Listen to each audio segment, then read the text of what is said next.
miss your love.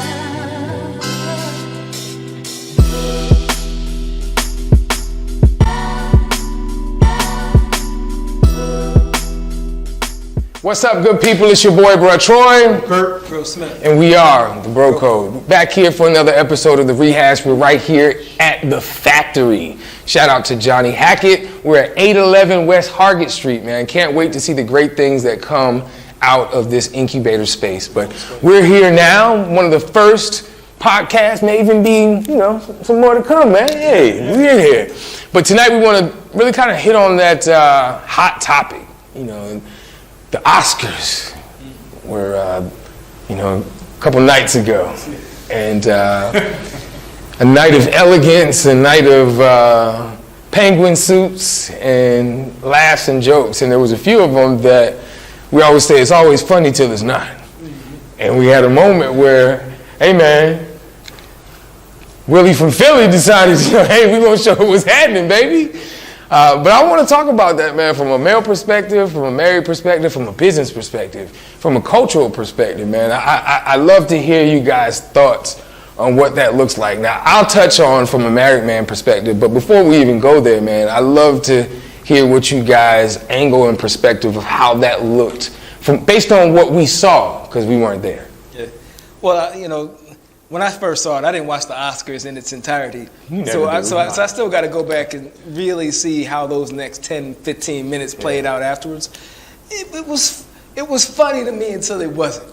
I had a few chuckles. I'm not going to act like I did post memes and get, have a little fun with it. Because I didn't think it was real.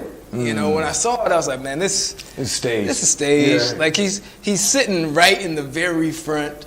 It didn't look like he actually connected. It was one of those TV slaps, the Batman slaps.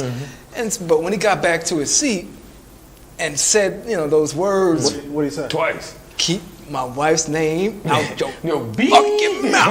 He said it with some bass too. Yeah, and he said it twice. Right. The second time I believed him. Yeah. First time I was like, some pain behind it. Yeah. And his eyes were watered. Yeah. Second time I believed him.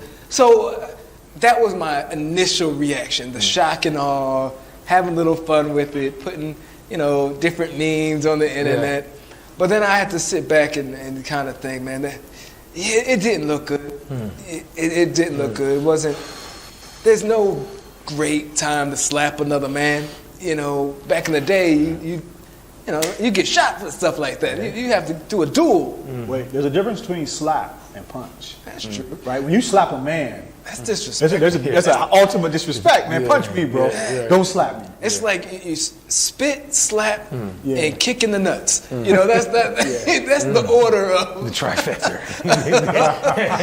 of the way to spit. Yeah. That's bodily fluid. Yeah. Choke you out. What about you, man? So I was looking at, man, from the angle of body of work for Will. I think that if you come to my wife, first of all, comedian, bro, that's what they do. Where everybody gets it. If you sit up front at a comedy show, you had a chance of getting talked about. And is there anything off limits? Let's start there. Yes or no. It's just a yes or no, because comedians, it's a no. And we got genius in our family. He'll talk about anything, right? It's not so. There's in the bathroom. So, but maybe we need to revisit. There are some limits. Like I look back at the Nutty Professor when Jada was in the audience. That's funny. And she wasn't protecting Sherman, right. and even that comedian Dave Chappelle, he didn't want to make jokes on after a while because it's like, all right, I'm not going to touch that. So there's some things that you. Okay, so we start there. So with that, I think that looking at Will's body of work, this is what I would have done had it been me. All right, I'm not there. I can't. But it had that in my head. That happens. I'm gonna look at my wife, go over to my wife, and let her know I got you. Very professionally. I may walk up to Chris, and say something to him. Very casually, like, when it's over, we're gonna talk outside. Or I'm coming to your house. Or I'm sending my people to you. Yeah. But as in doing that and my whole reputation being, but again, trauma. We don't know. Will been through a lot, man. He said in his book that he always felt like a coward. And when I read that, I was like, wow, that might have been showing up in that space where I can't protect my wife now. I couldn't protect my mom when my dad was beating her. Yeah. Putting hands on her. Here I am again as a grown, powerful man. Everything's at my fingertips, and I can't protect my wife from this clown up here joking on my wife. Yeah, I love it, man. As a married man, to tap dance on that a little bit, based on what we saw, it was funny and then it was not. I think the not was a shift from a hurting woman that has been hurt before, has been run through the ringer for whatever reasons with the whole, what was that, entanglement? There you go, with the whole entanglement, and they, right? Absolutely. You talk about the book, you talk about coward, man. For a man to use that word and reflect in that space, you know, there's a sense of vulnerability that's there, and trauma is real. You know, so from the outside looking in, from a married perspective, I now shift and look at my wife. I get that. Me and my wife have known each other for almost 20 years, been married 10 this July. There's a look that a wife and someone that you have a connection with that she can give you. And you know exactly what that means. And I dare to believe that in that space, the look, the trauma, the past, and the pride all kind of railroaded, if what we saw was real, right, into a decision. Ultimately, I don't think words should ever get to a point where you want to get to violence, right? So Chris used words as a weapon. Right. Will made it physical. I think in my life, if somebody's using words, I'm going to use words back. But just want to, for anybody watching, if you come at me with physical, I'm coming at you with physical, right. And that's game on game. That's absolutely But right. that was. So at the end of the day, I think it's a bad look for black men, period. Yeah, I would agree. At the end of the day, I'm a juggernaut of a person.